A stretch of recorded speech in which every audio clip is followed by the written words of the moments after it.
Let's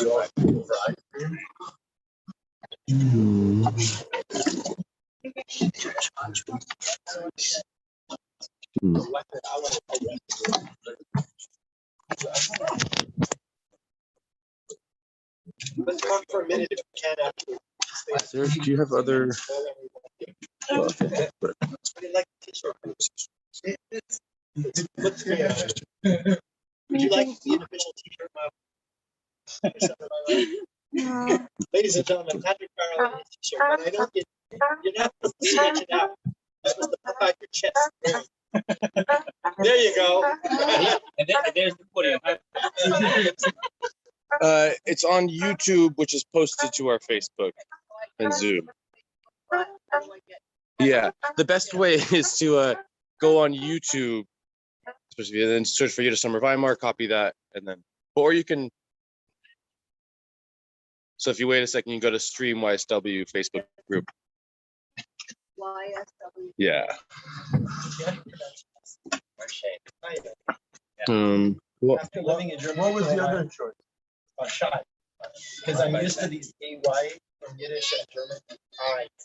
Yeah. Bar shy. Yeah, we could have it that way. It probably was. Yeah, sounds like I know. Cool, we're live. All right. We're live. Yeah. Ladies and gentle people, everybody, gentlemen, like to say. Well, this is the last day of our the artist session in this year's Yiddishsummer Weimar, and it's fitting that we have superstars of the Klezmer music revitalization with us today, the Klezmatics. First of all, they hand. Woo!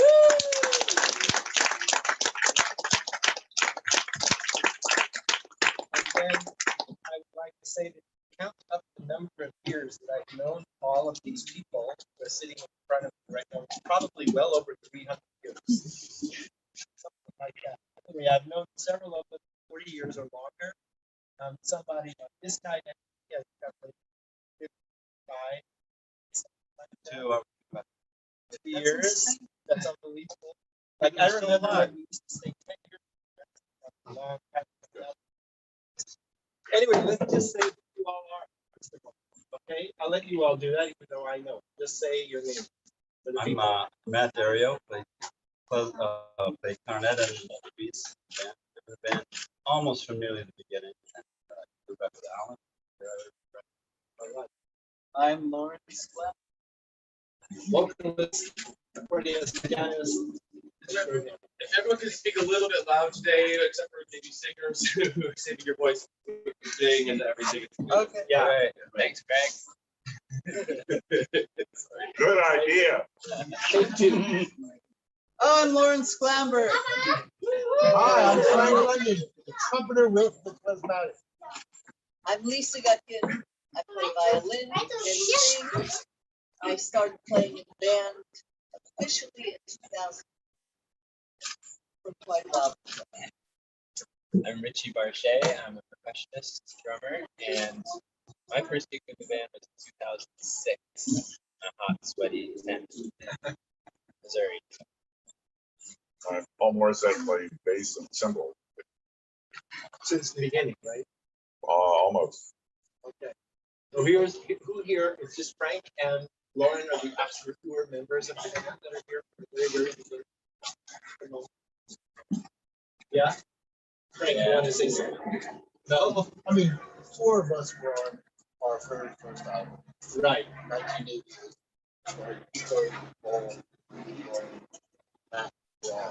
Right. Well, one interesting thing that I would like to mention to get started is that the Klezmatics have, I think, a special relationship to Germany, the way that Rainbow World did in certain ways. Namely that there's a German record label and a German producer and a German festival and all of that showed a lot of interest in the band very, very early on and kind of helped push the band. And here we are in Germany. It's a little bit of a homecoming.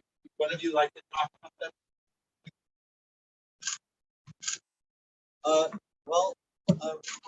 We were originally brought to Germany for I'm up playing the stomach playing which was by the Ron label, and it's got more pubs. It's still the head of that label, and so we did.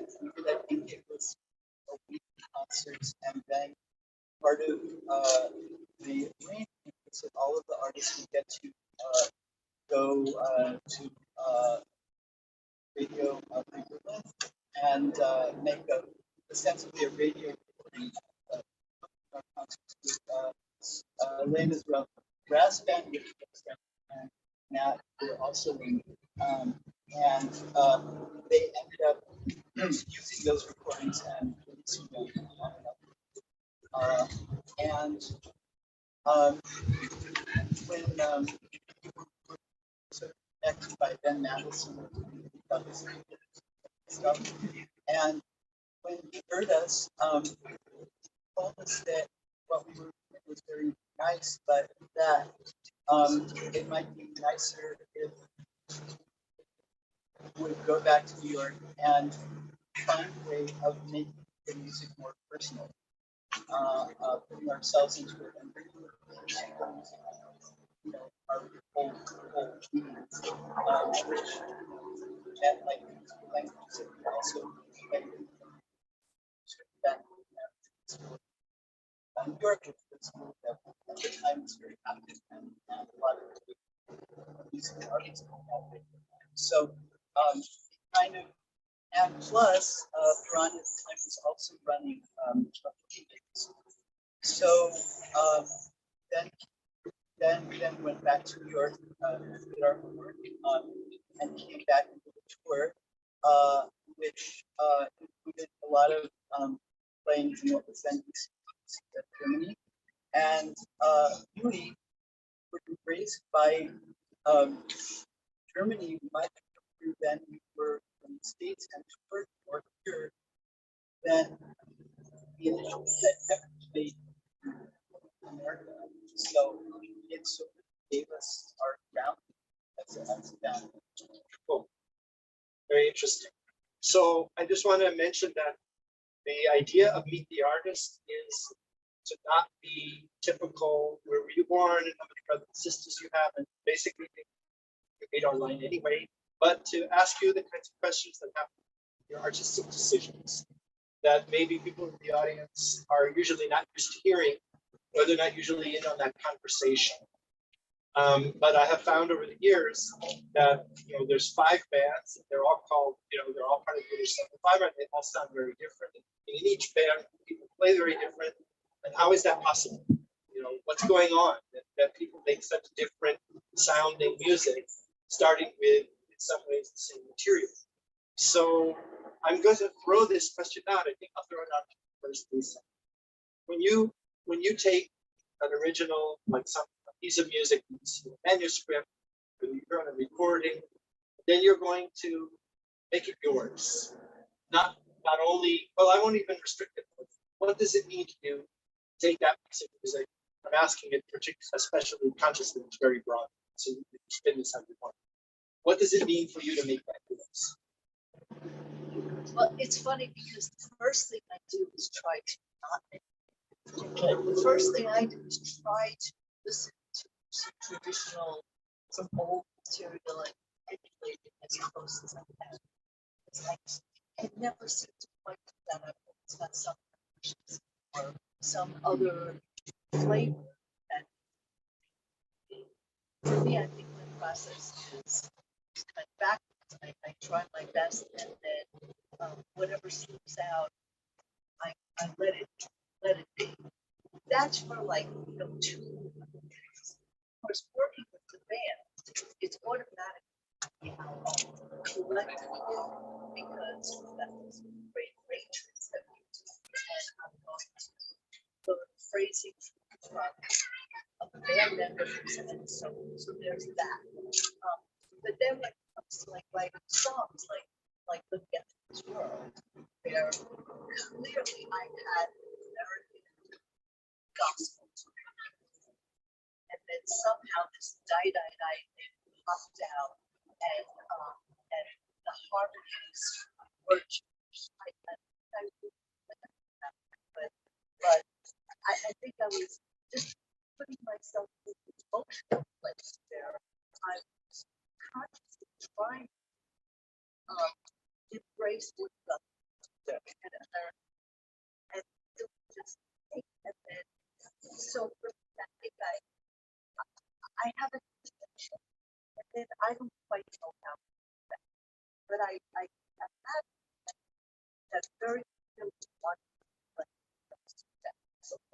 Does it make sense to you to say that that's what Ben Mendelsohn meant when he was saying make it more personal? Yeah. Actually, it was Christoph. Oh, it was Christoph who said it.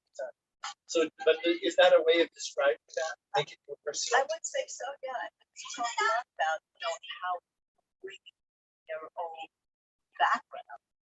Background is very diverse. So, one thing I don't do and I don't want to suddenly go into like the grass, usually they're pretty strong. Although we did do that on a little bit, but learning a little stuff, but it's not just like bam word here, bam word there. So It's a fine line between working within the tradition and using other influences, but not just like, blatantly going outside of something separately, to stay within some kind of boundaries that we kind of feel or do talk about it, within the stylistic parameters of the genre. And but inside of that, there's a world that you can do. Otherwise, it's kind of just there's too many flavors. So that's how to do interesting. original things without it's too far out. Yeah, it's interesting that you say both of you have talked about, or sort of middle of what you're saying. You mentioned that there are some parts of this that you don't quite know what it is. Like I go this far, but I don't go further than that. But I'm not quite sure how that happened. You say there's boundaries that you all kind of agree on, although you don't talk about it, define it exactly. So how does that kind of intuitive agreement among 6 very strong personalities, with very different biographies, how does that happen? How do you come to agree? I want to slightly.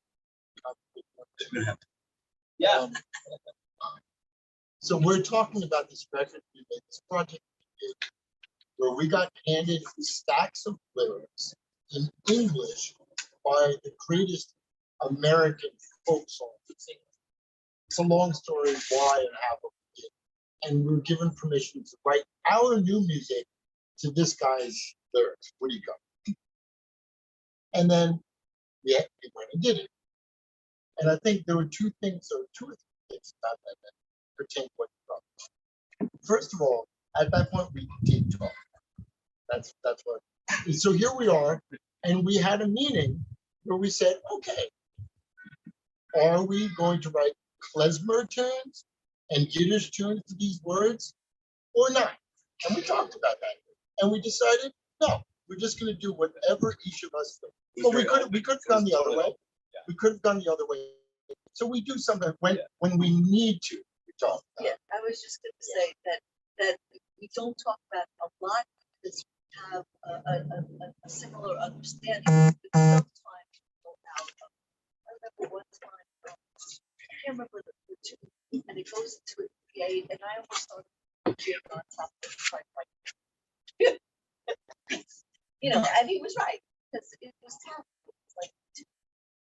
And that goes to the other thing. It's not what, it's how really ultimately. Our process as the band is exactly what this is saying. We started out, we found an early klezmer band that had the same instrumentation again, which was more or less Taras, Hoiberg, or Capella, which had a rhythm section and a trumpet, violin, and clarinet. And so we copied those things verbatim. That's how we started. Later, we started copying, transcribing, but making our own arrangements. But really sticking with it. And we did put a fence around the Klezmatics that said, up to a certain point, everything we do has to somehow relate to klezmer or Yiddish. And in doing so, and like, so our second album, Rhythm and Choose, I think stands up not as a great album, but as a series of templates for things you can do with the tradition, which have been done now by many bands. This one, we add Arabic depth. This one, we add Balkan improvisation. Like each one, we took a different strategy. And then we spent the next 30 years kind of working out the strategy. In doing all this, we developed our own sound, which is interesting. So that when we finally got to this Woody Guthrie album, which is called Wonder Woman, and made this recording of our settings of his words, where we gave ourselves license to go anywhere we wanted, klezmer or not. And it won a Grammy Award. Ironically, it won a Grammy Award, and it's, I say ironically because we're the first like Jewish music group to win a Grammy for our one record that arguably has 3 minutes of Jewish music on it. That, you know, I don't care. But yet it sounds like a Klezmatic sound, right? It doesn't sound like it's not a Klezmatic. It's not. You know, Matt's arrangements have more. That's just what it is. Yeah, I chose that as a mission on there to make a fine line Klezmer, just toe that line. So it's what we do. It's how we do it. It's not what. Because Margot Levitt has her Klezmer Bluegrass project. And I did a study once. I listened to her recording and our recording, and the way that we use the banjo is totally different. It's all about details. It's really, and that's going to make, even though they're both Americana and klezmer, they sound different. Why? Because we have our aesthetic, she has her aesthetic. We make our choices about chords, about rhythms, about how to do things. And that's great. Okay, cool. So I want to get Richie and Paul in on this. First of all, Richie joined the band a little late. So Yeah, only 20 years ago. So you could say, yeah, you could say that in a way, this Klezmatic sound was already there. I mean, you know, you changed it, of course, but the basic Klezmatic sound was there. And you came to this from jazz, right? Yeah. So, what was that transition like for you? Like, I'm a jazz drummer. I'm coming to this klezmer band. There is a klezmer tradition of what klezmer drumming is.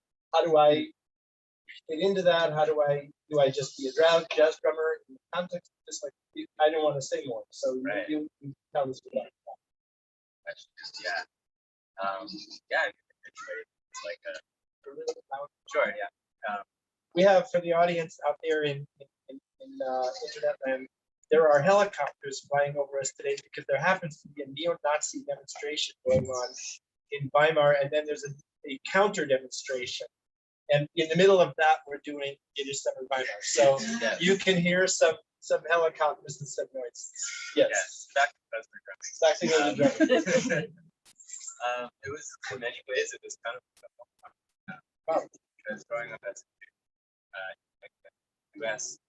music was somewhat in my ears, but never in this sort of authentic way or sort of like sort of more modern way. So Dave Jack never took over in the band, stepping in the big step of the drummer first. But I did come from a background of jazz. But to me, I sort of I drew a lot from Dave's playing. One of the eras, those records. But to me, it was a lot about the snare drum itself. So this one drum that I did, where you sort of like use it as kind of like a spring drumming. So you kind of like at first I was just looking at okay, how the drum plays, how all these nuances happen, how it speaks to different songs. And that's what brings it up to have certain expectations. It starts there. So he did talk about the snare drum. I can play a song where we first enter the process, and all of a sudden, okay, it's back. Something that's more of a so the rest of the drum kit that I have on stage is kind of just like ornamentation. Color. Yeah. Very interesting. Not the bass. Bass drum I would have second That's interesting. I'm thinking about conversations we had long time ago with Ben Daisler, who said that for him, all pleasant drumming started with basic drum rhythms, you know, and that this is what he's using all of the time. And interestingly enough, when I asked Peter Rauchev years ago about all of this Bulgarian ornamentation that he's doing, he said, this is just standard Baroque ornamentation that you learn. He showed me the book. He said, just go to this, learn all these ornaments, and figure out. Yeah. So a lot of people coming from, you know, we tend to think there's something mysterious and very special about that. In many cases, they themselves are, you know, this is just basic what you do on the instrument applied to a particular style. Yeah. Yeah. Yeah. Very rudimentary. Yeah. Paul, you're also a wonderful bass singer in the band. I want to mention, you didn't talk Thank about, you. mention that before. So bass player, what's the challenge of a bass player? What's that about? What's the job of the bass player? What's challenging about keeping it interesting? What's challenging about adding something that is already there? What's your bass player? Well, it's playing the ones and fives. You don't have that there. We talk about basic framework rhythms. Yeah, the top of this have five. The down needs to go with it. It's not really the thing. And, so that's my job most of the time. But then I try to, something I haven't gotten with the player that's trying to place, decorate the ends. So that my job is still there. You know that my job is to Richie does most of the decorating. And sometimes we come up with arrangements with him. So we'll say, oh, I mean, something different. Right? I think in particular of the green song where Einstein, yeah, where Frank and combination of that gave something completely different to do and advancing on top. Based on African. But Richie takes over because he's got a strong form on the bass drum. So there we still have the same thing going on, say on a completely different direction. But that essence of what I like about it, saying, oh, this is still there. Klezmer root to this is still there because of the sign that it's religion. So I'm very fond of that. I was keeping in touch with the basics. But You know how you're a cymbal player too. So you know how a cymbal sometimes take over the role, especially in the phases of joining melody.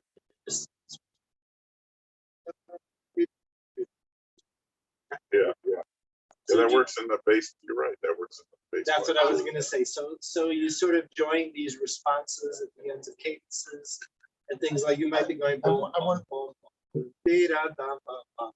Yeah. I want to say something. Paul's bass playing with Klezmatics is like another famous bass player in Paul. Very much.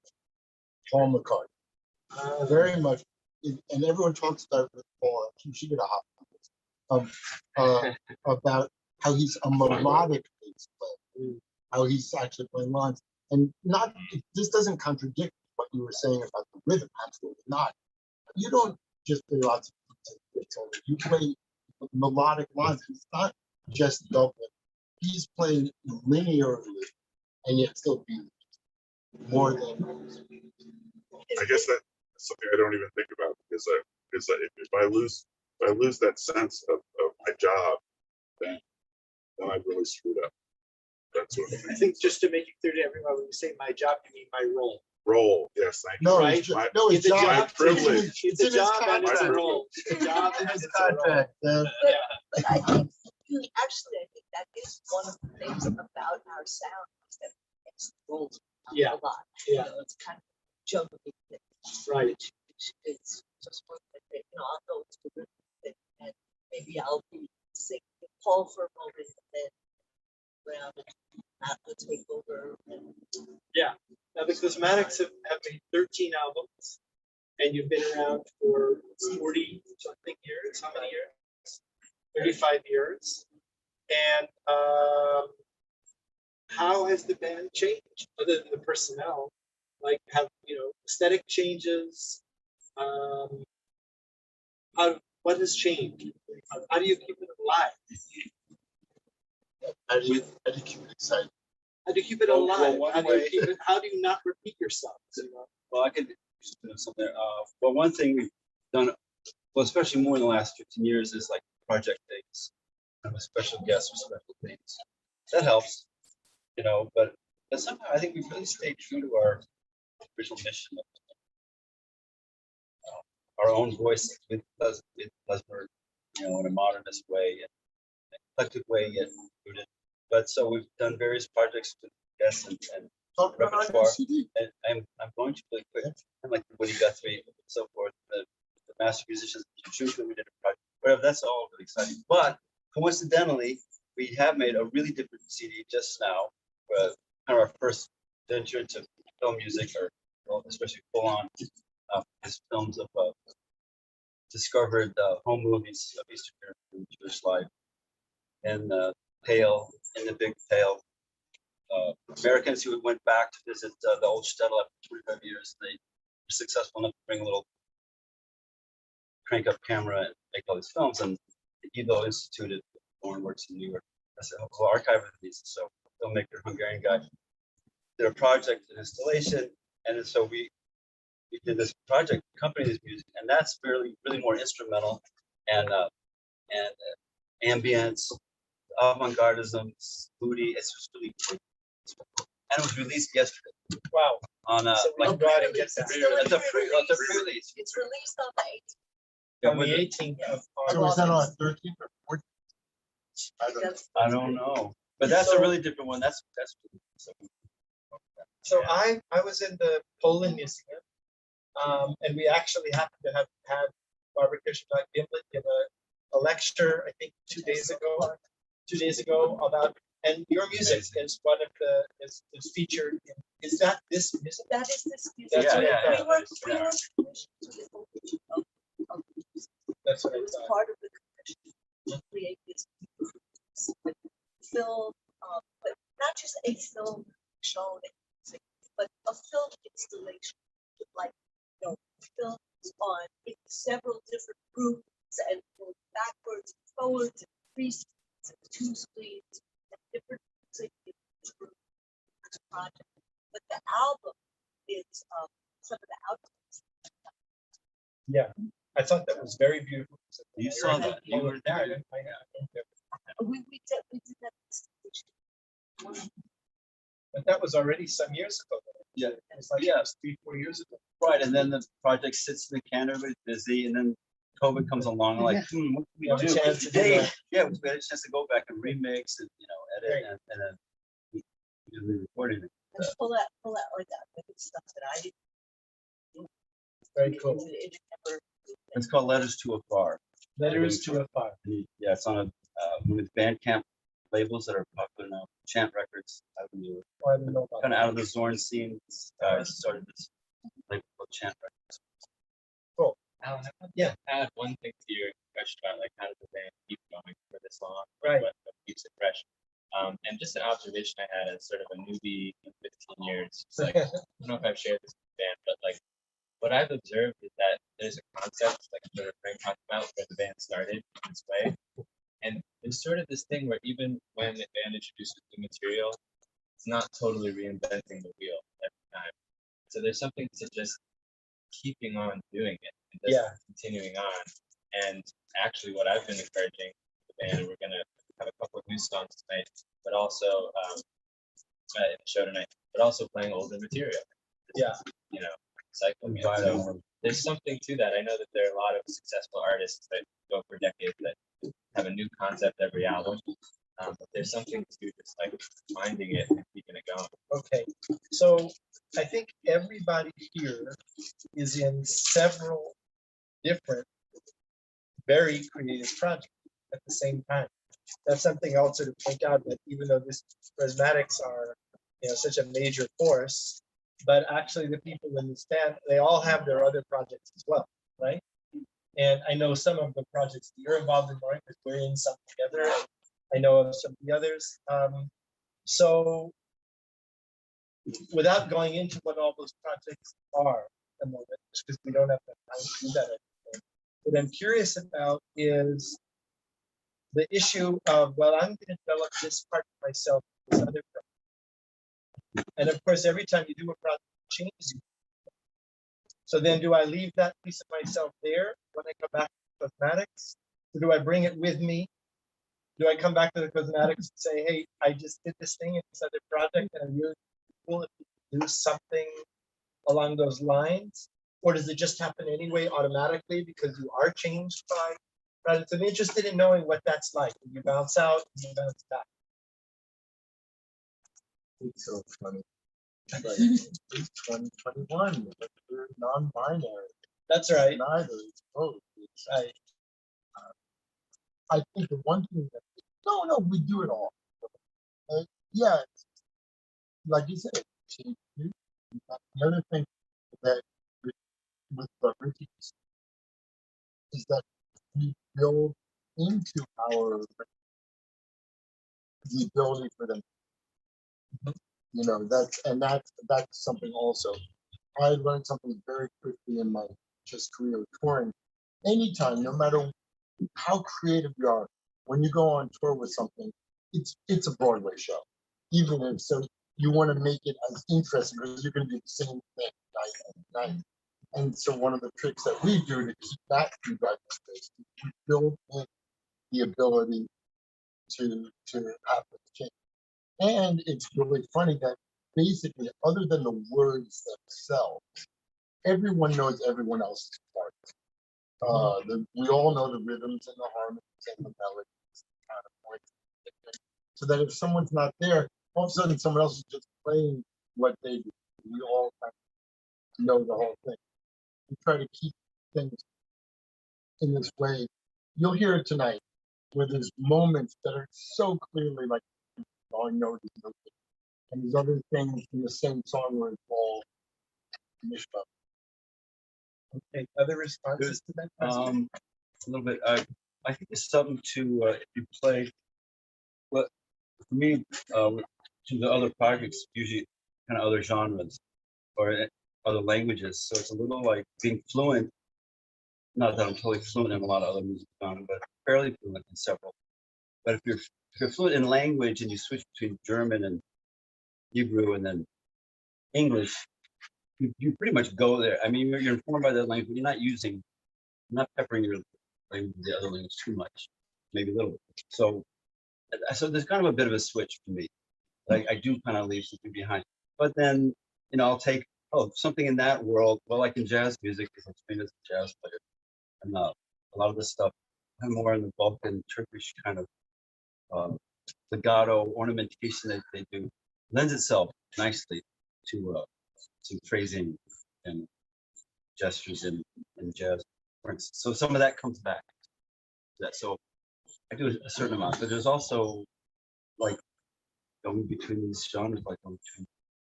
Okay.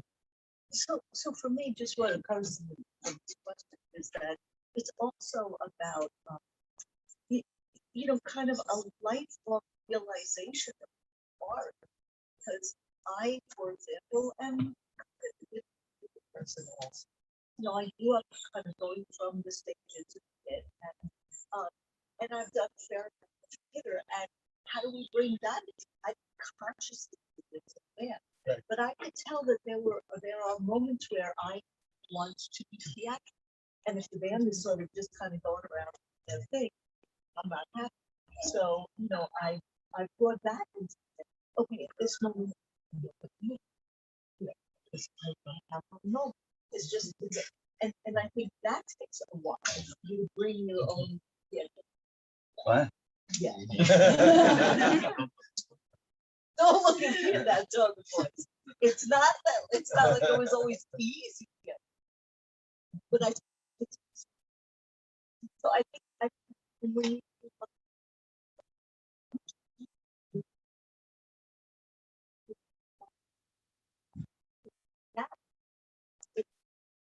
that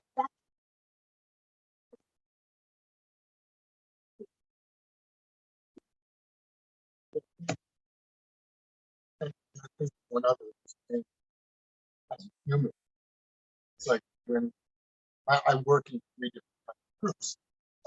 In a collective, we actually decide together. When it's my, oh no, but you also gain. It's difficult. When I'm doing my band, I love it. You know, yeah, people can make suggestions. And I say no. And my band. And the purpose of having my band is that I don't have to listen to anything. And then when I'm a side person in someone else's band, your job is actually just to figure out what do they want, not what do I want to bring, but what do they want. And I think if you only do one of those three, you lose something as a person.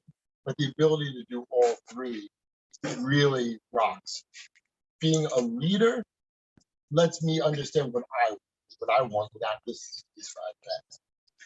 Being a side person lets me learn, oh, I never would have thought of that, and you learn. And then being in a collective, it's like, oh, yeah. And it's great. That question is still on the table. If anybody else wants to respond to it, of doing other projects and coming back. Oh, we got a bunch. No, we got. Does anyone else want to say?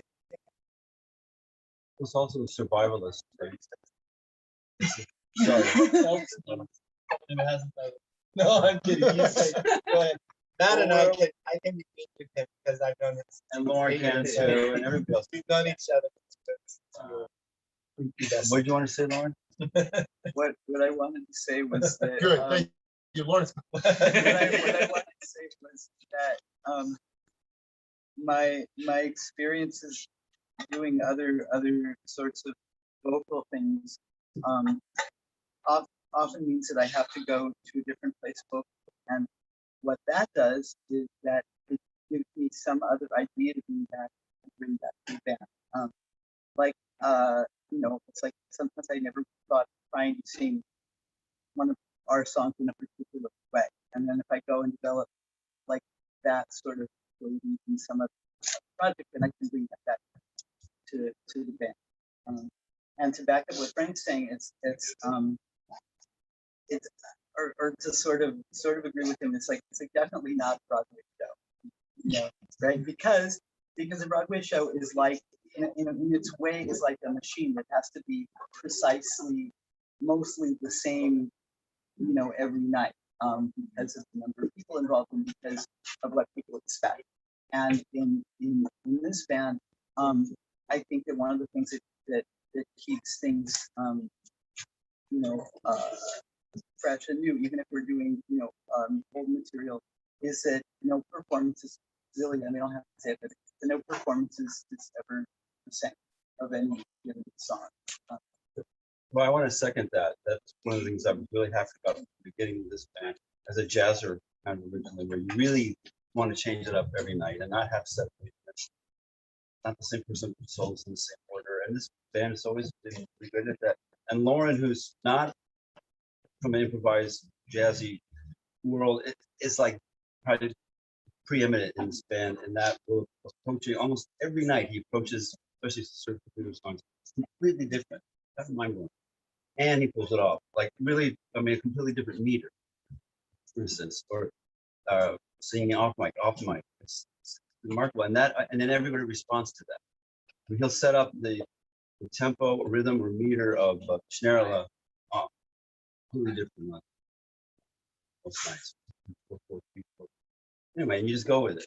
And then we're good enough to just fit in there. That really helped. That really helped. I think we're as much defined as a group by our weaknesses as by our strengths. Especially before Richie came and the change when we came in. We could use jazz elements, but we could never play jazz because our entire rhythm section is not a jazz rhythm section. It's like, so people say, oh, you're mixing jazz. And it's like, but only from the certain people have that strength.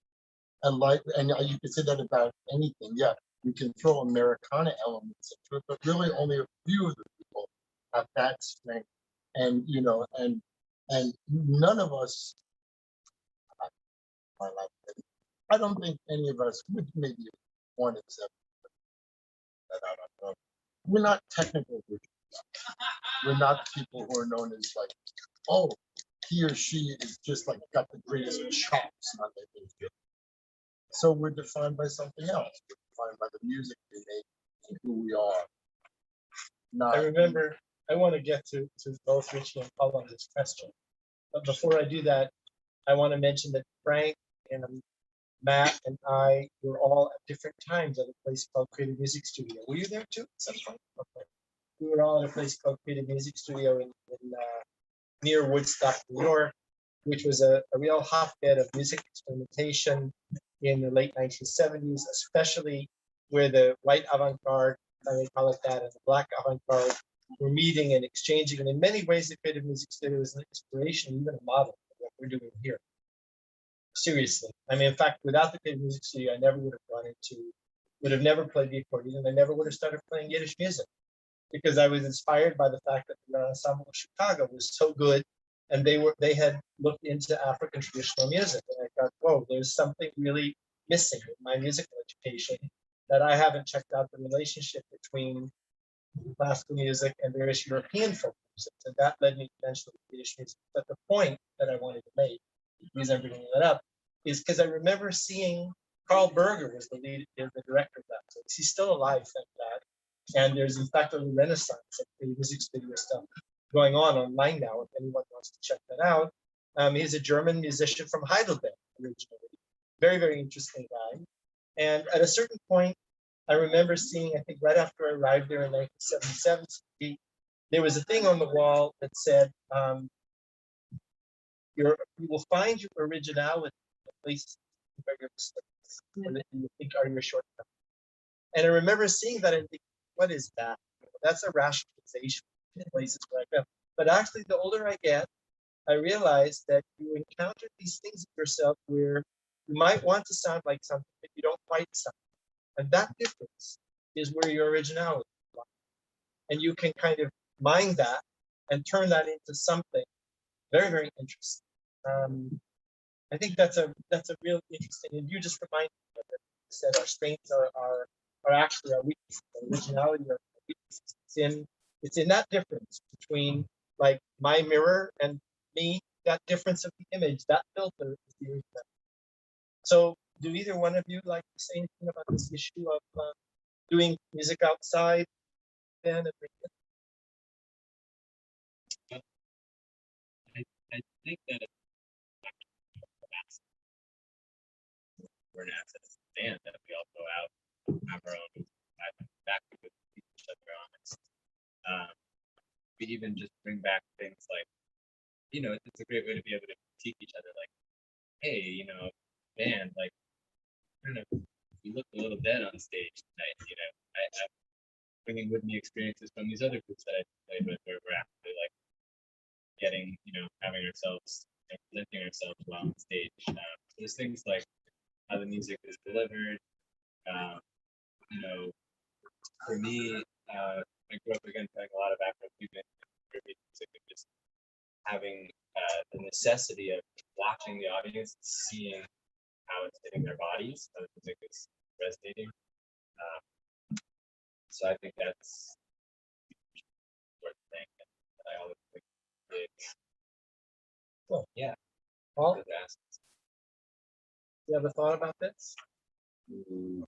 Okay, because is that because 1515 is basically the same in every music? No, so It's a can I joke. answer the You do it in a bass voice.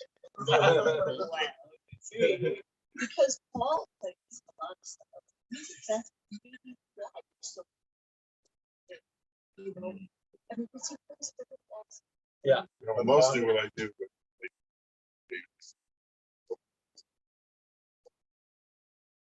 So that's That brings that. that's not so multi-layered.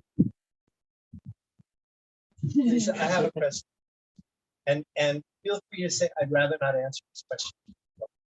It's a condition anyway of all these talks here, that if I ask a question, that somebody can say, I'd rather not answer that, and that's accepted here. So here's where that question is. There's 1, 2, 3, 4, 5 men in this band and 1 woman. And that must be a special experience. And you're not the singer. So it actually often happens that in a situation like this, there could be 1 woman and they tend to be the singer. By the way, this is one of the things we've been trying to work on in the staffing of our workshops here over the years, that not only having the women artists be the singers, but also having women instrumentalists. Well, we've been consciously working. So there are a lot of different ways I could answer that question, but let me just see if that was open and interested, and I'm sure a lot of people will be interested in any of your reflections that you can share with us about what that's like to be a woman musician in this world, in this band, however you want to take it. If you want to take it. Yeah, no, it's hard to tell what is societal. I know that, for example, I have very different approaches to how I want that. And so sometimes I feel like it can be hard for me to express the kind of more gentle approach is to have a male. Is that just me? Like I don't know. I can't really define where it sits. I tend to, you know, if you walk into a place, it's you know, automatic. That's any say any like we get, you know, if somebody suggests that maybe I really want my microphone this way when I don't want my microphone this way, that's shit. So I go, don't you want more accordion in your don't you monitor? want I used to do that. Of course, well, I don't know if I want. How could you? How could you? So it's not into that world that I any but aside from that, so there,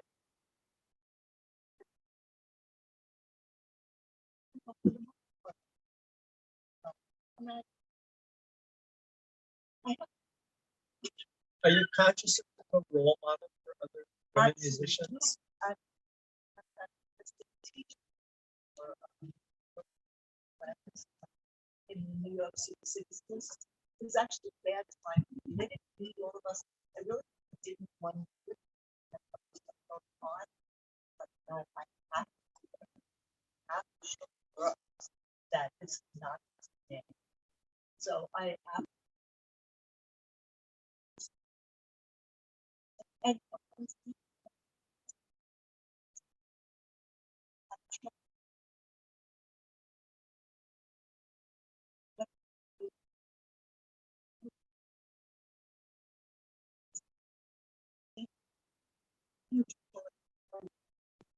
you know, is it upper dress or is it playing well?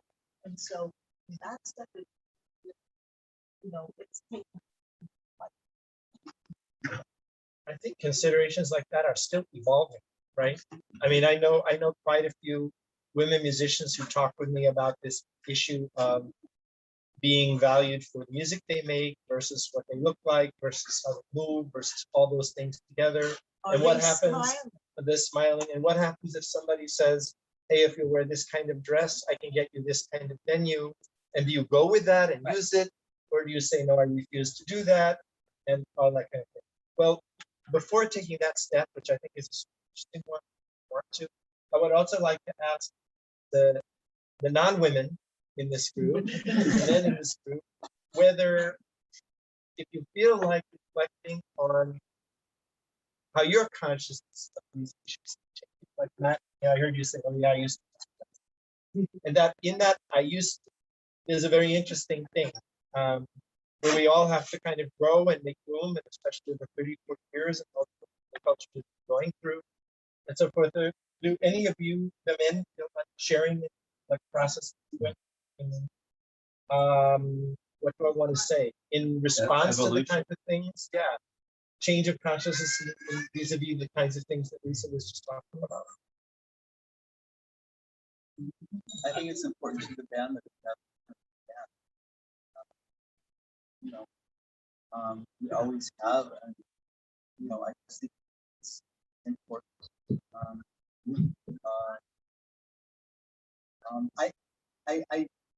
It's funny. I think that you know that one experiences some of that stuff. You know, whether or not you're a woman. You know, so I think that you know there's some empathy. Yeah. And also you, it's like you know, it's like you see this sort of interaction that you know you have, say, these this interaction have, you know, it's like you'll try and come to comfort. But yeah. Our at the very beginning from our first album in 1988, among other things, we made our identity get there. And I think I'm never sure that only two of the six guys were dead at the point. But it was an identity thing, just like we're a Jewish band, even though at that point I think only again I don't count, I think 4 of the 6 of us, 3 or 4 of the 6. So you know, so and that collective embracing of these issues, you know, there's the interpersonal and there's the outer personal and the political. So there's the political, there's the outer world, and then it's how we treat each other. Any other reflections on that? A little bit. Well, I think I was raised in most of this very open, kind of liberal environment in the 70s, say, where that was hammered home, at least by my family, the rights men, the hot men. In the 60s. I mean, in fact, it's kind of backwards since then. So I always had that imprint that to have total respect and treat a woman and a group as well as anybody else. Not that I was perfect, I didn't thought on my own pulse with that, but I must say in the last, you know, the Me Too stuff in the 5 years, that it's so come to bear how relentless it is for women still all the time. Not just catcall, just the subtle things, male interactions like,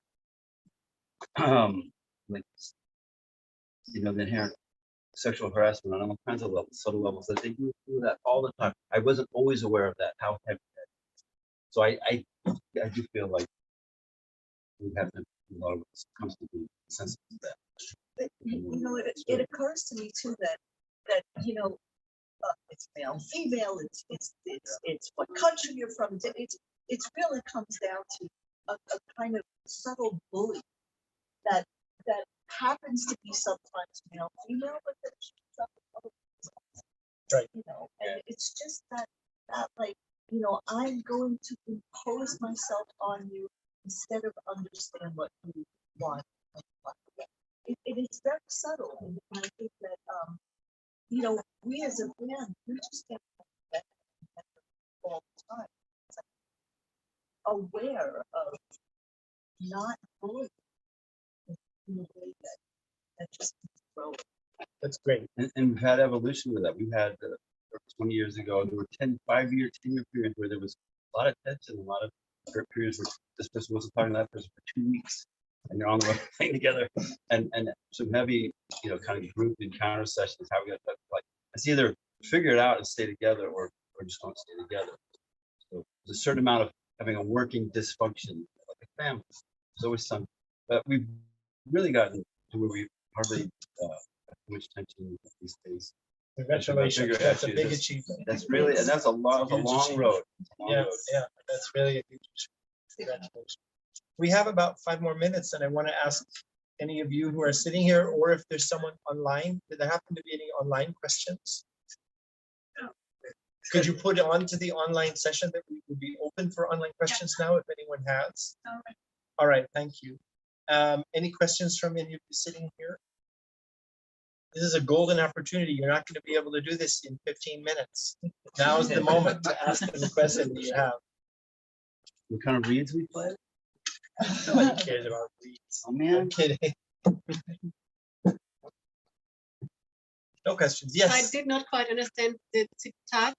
You were talking about the mistakes, which Yes, that somebody had written that you will find your originality in the areas that you think are your mistakes. In other in words, the area. in the Or parts of shortcomings. your in the parts of your performance which you think fall short, Okay. that you will find your originality in the precise way in which you fall short. Mhm. Not just that you made some mistake, but you made exactly that kind of a mistake. In your mind, you're calling it a mistake. And if you look into what that is, you discover something about yourself, which is actually your originality.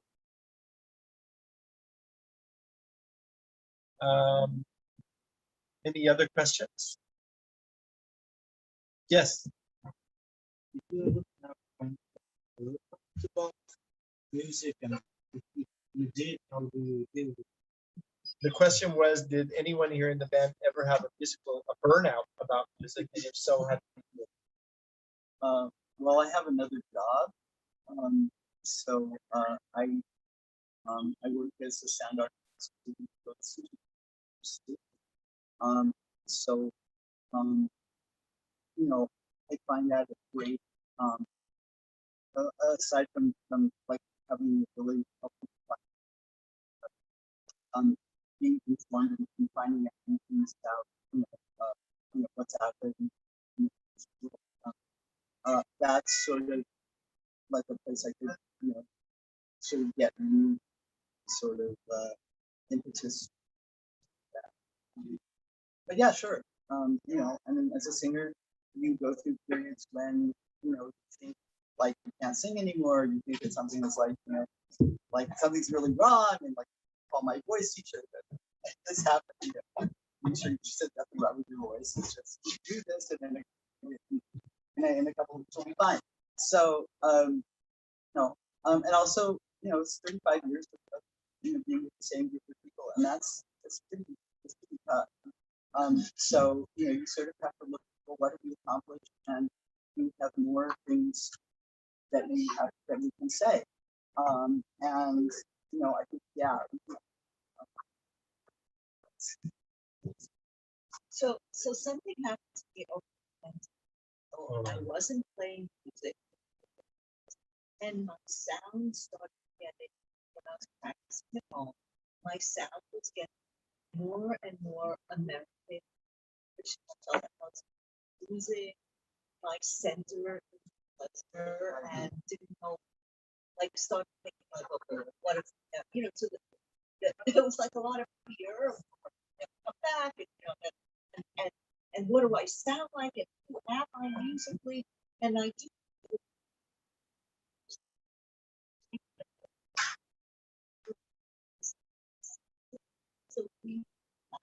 So I'm staying next.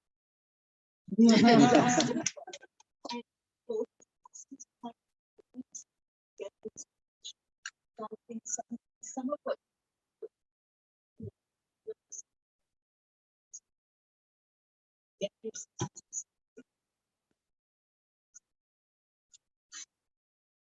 That feels like a great ending last word. It happens to be exactly 2 o'clock. The timing of that was perfect. So I do feel like very often that we can sit here and talk a lot. Recently, I discovered some old videos that I had that from Berlin in 1988. Some old video cassettes that I'd taken, and there was a dinner at Frank's place where we were. I don't remember who was behind the camera. It might have been second. But what we're talking about right now is exactly what we were talking about in 1988. And it's amazing how much in the Yiddish music world, we're talking about these things and comparing our experiences and thinking it through and trying to grow all the time. That's what it's like in that world. And I think that is one of the things that makes it extraordinary, that it's not that we were taught how to do this by musicologists and they're the thinkers and we're the players. We have been taking the responsibility, thinking about and understanding what we do every step of the way. And that gives it a certain kind of groundedness that it isn't just being a wonderful play, it's being a really full three-dimensional, four-dimensional position. And I really love that about our culture. I want to thank all of you, and I want to thank you, thank the people out in internet land, and I encourage you all to come to the Klezmatics conference. It's going to for sure be great.